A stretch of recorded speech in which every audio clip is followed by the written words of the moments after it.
Welcome to Be Customer Led, where we'll explore how leading experts in customer and employee experience are navigating organizations through their own journey to be customer led and the actions and behaviors employees and businesses exhibit to get there. And now, your host, Bill Staikos.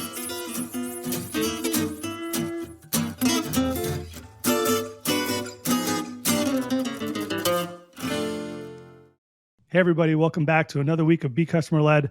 I have one of the coolest guests I think that this show has ever had on, so I cannot wait to introduce a really special guest. So Ivonne Kinser is Vice President of Marketing and Innovation at Avocados from Mexico. Now, I don't know about you all, but I'm an avocado freak, and I have avocados all the time, and I just had to have Ivonne on the show, and she graciously agreed to come on. And some of you have also probably noticed their amazing commercials, which I really want to talk about for a quick second too. But before we do, Ivonne, thanks so much for coming on Be Customer Led. I'm so excited to have you on the show. Hi, Bill. Thank you so much for inviting me. It's a pleasure to be here. Love your show and ready. All right. Well, let's get into it. So, Ivonne, we ask all of our guests, the first question is, tell us about your journey. And you've got a really interesting one, of course. And, just what, you can go back as far as you'd like, but what were some of the differentiators maybe in your career? Yes, I definitely have a very eclectic career. I say that I spent the first half of my career learning the rules, and I have spent the second half of my career breaking them. When you start right out of college, you dream with being part of this big brand and a global organization. And I did. I took that route on the agency side and also on the corporate side. And it's great. And I got to work on both sides with brands that I really admire. And at some point during my journey, I realized that I was lacking something else that those traditional environments were not providing me, and is the freedom for thinking and the creative freedom. Through your career, you get to gain self-awareness on your professional side and learning what are your passions and your strengths. And mine are linked toward the creative side. So at that point, half of my career, I kind of reset and I start my journey for those environments that were also financially stable and solid, but also provide that creative freedom and that freedom of thinking that I was craving.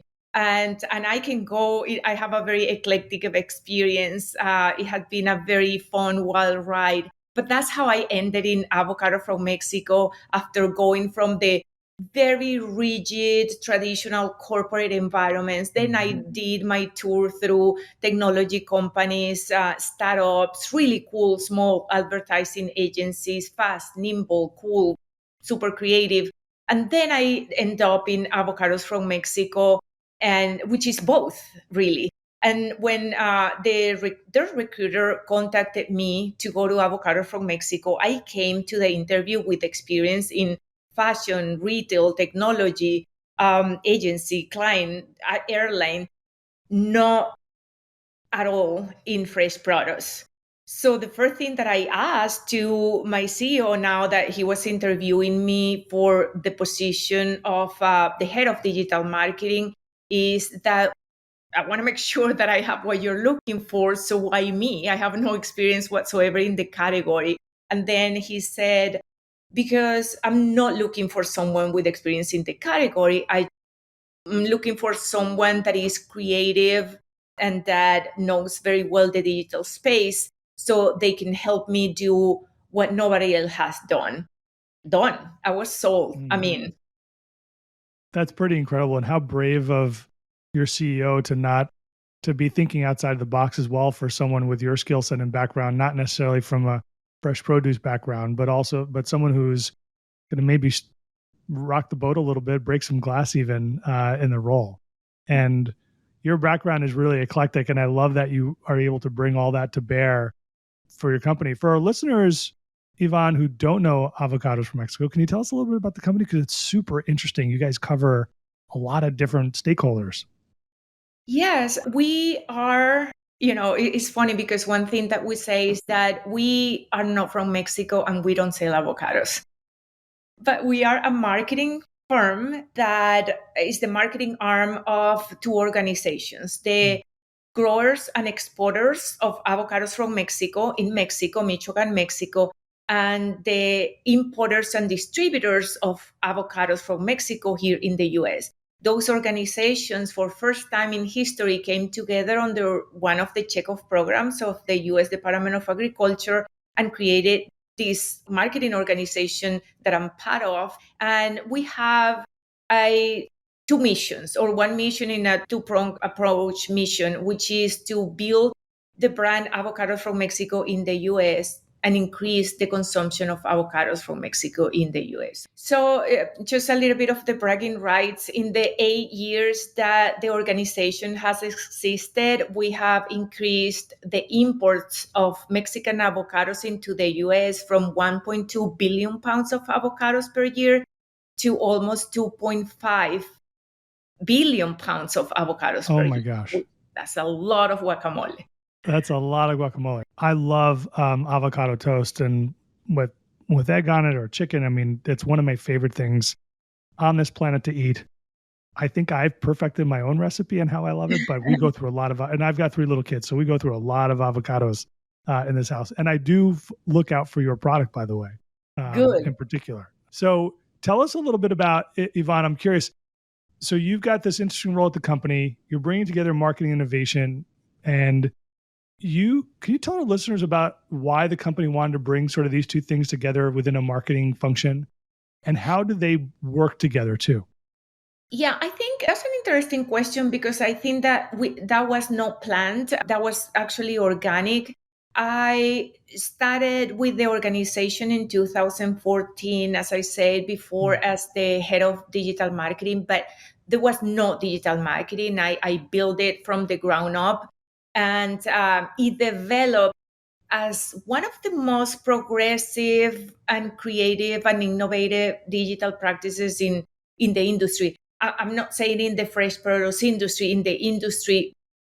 And I have been in plenty of marketing conferences when I have the great opportunity to discuss marketing with colleagues from another companies that I admire very much, and big brands. And they ask me how you guys are able to do everything that you do. Obviously, it's not a secret that our budgets may be like a 1% of their budgets. Yeah. And, talking to them and having those conversations in the industry, one thing became very clear to me, that is the way we approach marketing. First of all, we market as a CPG, even though we're a product marketing company.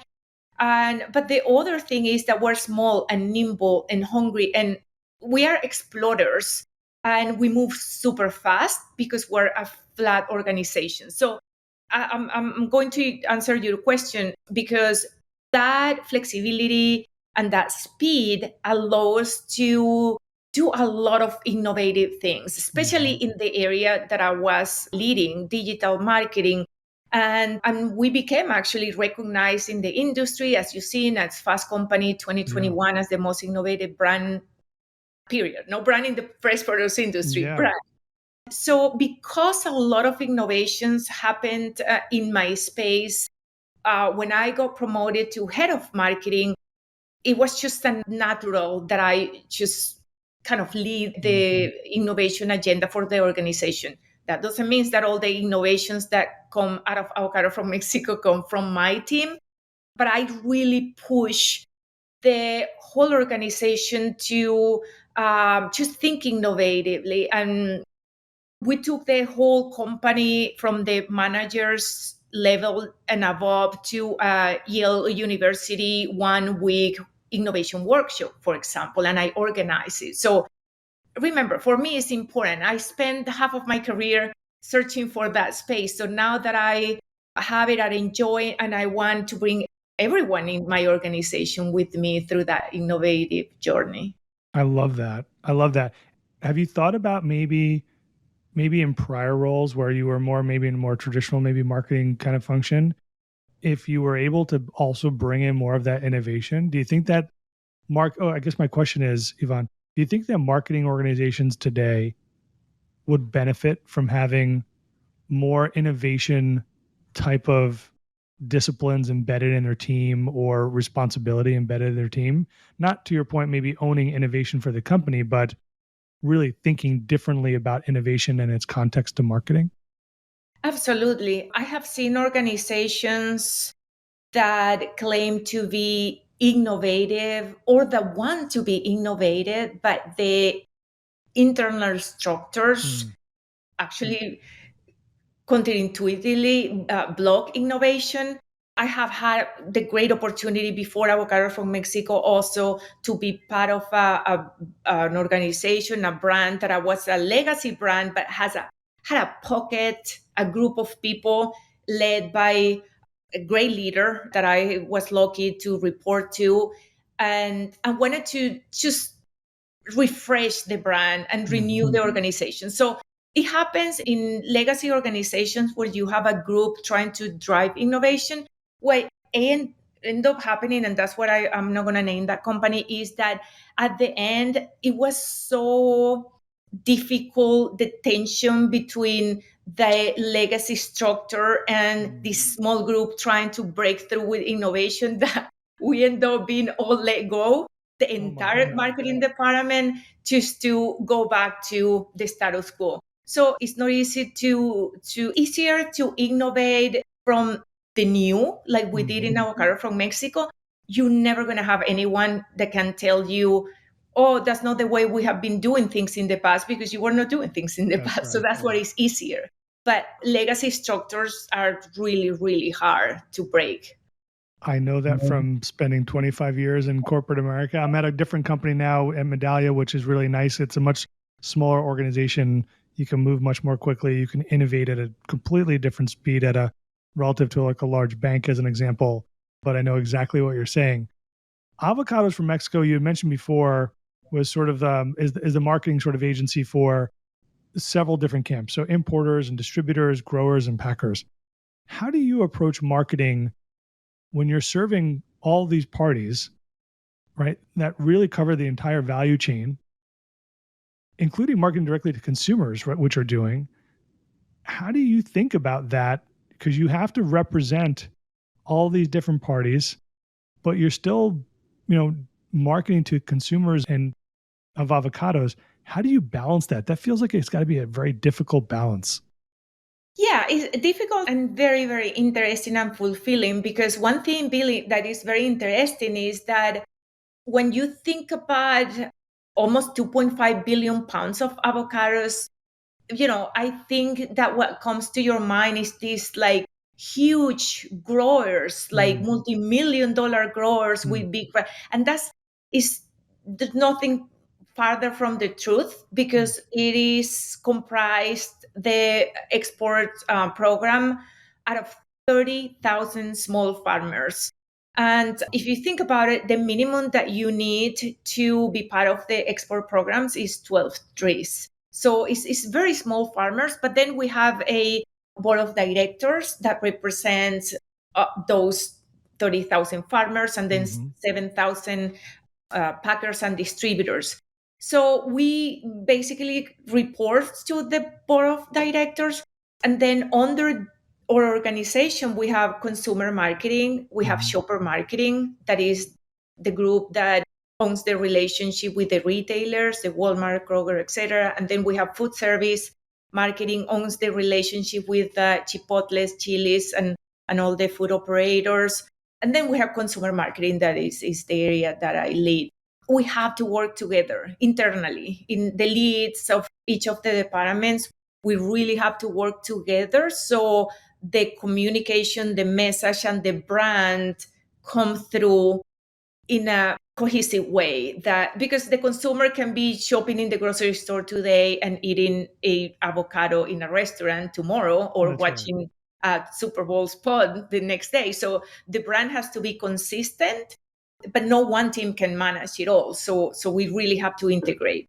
That's really fascinating. I didn't realize that from a grower perspective.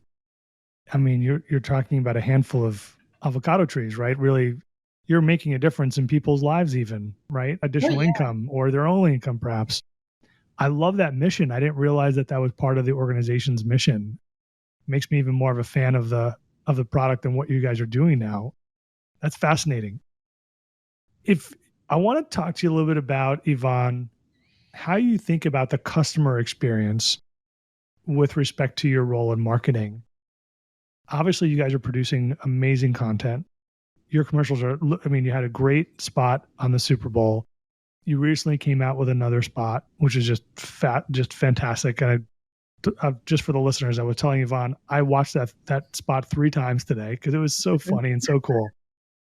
How do you think about the customer experience in your role, right? You're serving sort of the growers and the packers and the producers, et cetera. But how do you think about the end consumer in that marketing or in your day-to-day with your team? Yeah, I love that question because I think that is one of the biggest challenges that we have as marketers, especially when you grow and your markets grow, how you keep that customer experience genuine to what the brand is and what the brand represents. And I think that everything starts even beyond marketing. I think that everything starts with the culture that we create within the organization. We at the beginning of the when the company was created, we did a research to understand how consumers in America interpret Mexico, what Mexico means to them. And then on the positive side, Mexico represents just like fun and joy, and it's a colorful culture. So we adopted that, and obviously to differentiate our brand and from the rest of commodities. And we encapsulate that notion of that Mexican culture into something that we call Mexicanity.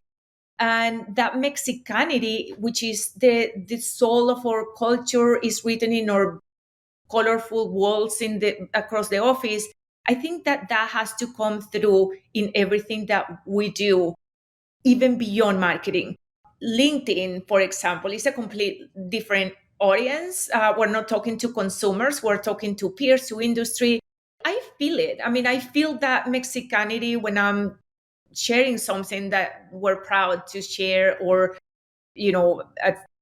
or thinking, or that type of stuff. I think that those things that are not necessarily in front of the consumer pushed by paid media also build that experience with the consumers. I love the fact that you are one of the few marketing people I've spoken to, and I get to speak with a fair amount, that has just said, and I'm going to paraphrase what you said, and I don't want to botch it, so forgive me if I do. Even beyond marketing, it starts with the culture and making sure that that is coming through. And that is such an important part for consumers to connect to the product and to the brand. And is part of the customer experience that I don't think a lot of marketers or just even industry professionals think about. And it's clear that you guys are trying to express that through your product, through marketing and other things that you're doing. I love that you said that. It was just so, I mean, I'm going to steal that somehow, but I'll make sure that I credit it to you for sure. It feels like there are 2 camps. So one of the things that I want to talk to you about, particularly as a marketing leader, one camp says the brand is the experience. Another camp might say the experience is the brand. I'm curious, just you're doing this work every day, Ivonne. What is your perspective on that? Do you agree or disagree with one camp or the other? I'll put you on the spot a little bit. And how do you think about even maybe connecting the two as well? Yeah, I think that it goes back a little bit to our previous conversation. I like 1,000% the experience is the brand. And the problem is when you approach it the other way around, when you approach it from the perspective of the brand being the experience, it loses authenticity because it's a manufactured experience that is not coming naturally from the brand soul and the brand essence. On the other side, when the experience builds the brand, it's extremely difficult to control every experience the consumer have with the brand. So if it doesn't come from an authentic place, you lose it. And we're in a market right now where the consumers are very, very smart. They know they can get like immediately when a brand has been fake or trying to be something that is not. That's why, going back to our previous point, that's what we really, and this is credit to my CEO, he really, really put a lot of emphasis on building that internal culture. So everyone in the organization feels that culture, and that will permeate to their work, to the consumers, to the food operators, to the retailers. All right. So Ivonne, a couple more questions. How do you think marketing is going to evolve over the next couple of years? You've been in this space for a while. I recently read a quote of yours where you had said something to the effect of the combination of brand and performance is where marketing is going. So what did you mean by that? Share that with our listeners, your perspective there. Yeah, like as you say, I want to say we have been around for a while. And it was, when I started my career, the lines were like very, very bold, separating all the channels where consumers spend their time. Right now, those lines are blurred. And, a consumer doesn't think, well, I'm going to this website because I'm going to be a shopper in the next 15 minutes. Okay, now I'm going to go to read this blog and now I'm going to be a consumer. So that doesn't exist anymore. Right. And when those lines are getting blurred, we as marketers, we need to adapt. I think that something that I'm seeing happening and it's a very, very interesting evolution of the marketing spaces is these new ecosystems on the retail side that are being creative, are growing, and are becoming a very interesting space to build a brand, not only to target shoppers, but to actually build a brand. So when we today marketers, we launch a campaign, I think that is obsolete to think, is this a brand campaign or is this a shopper campaign? It's a campaign for the consumers to be engaged with the message of the brand so they go feel compelled to shop your product. It's blended, and that's why we call it brand performance, because you drive performance while branding. And that's the way it's going to be. And it's going to be more and more and more integrated. So that's really interesting. So talk to us maybe about some of the ecosystems that you're seeing that are driving a lot of this. And are there different capabilities or tools that you need as a marketing leader, or maybe it's even talent on the team that you're thinking about and to address that evolution? Yes. So we have in the past, we have verticals, right? We have a shopper that was a vertical. Then those verticals grow to the point that became ecosystems. So if you want to go to the Kroger ecosystem or the Walmart ecosystem, those are pretty big. I mean, you can use your entire marketing budget in one of those ecosystems. So for brands small like us, and of course we have our shopper team that have like focalized efforts in those retailers, but from the consumer perspective, with a brand small like ours, what we have found that is very effective is to partner with the technology companies that have access to all those ecosystems through one media buy, through e-commerce accelerator companies, for example. That Super Bowl was a great example. We make all our brand assets shoppable, and those assets run through multiple of those ecosystems, for example. Very cool. Very cool. I love how you're bringing together brand and performance in that way and pivoting. And that feels like it's a very almost new thing That's not something maybe, at least in the last couple of years, is that right? It's not something that. Yeah, totally. And not even us. I mean, I think, or at least we try to be always a step ahead, trying to analyze and assess the current situation and the current environments to some way predict what is coming and act before it became a trend. So we are actually exploring that type of opportunities, getting into beta test with technology companies that are launching these brand efforts within those retailers. But it's new. But what is interesting is I saw it and it was so interesting to watch during the pandemic, talking to these technology companies, fast and furious, trying to gather insights of what was going on in the minds of the marketers for them to develop their products at a speed of the light to capitalize on that growth of e-commerce. So it was interesting to watch. And when we kind of passed that curve of COVID, they all came with amazing new products to facilitate that transition to that more evolutionary space, if you call it. It's amazing what the pandemic, how much it has accelerated, not just digital, but so many different things in our lives as consumers in so many different ways. I think we're going to be changed forever. All right, last question then for you for today. Where do you go for your inspiration, Ivonne? Well, I walk in nature. I think this is maybe something unfair to say because I know that there was a lot of things that were not very positive during the pandemic. Intellectually, for me, it was the best years of my life because we got to work from home.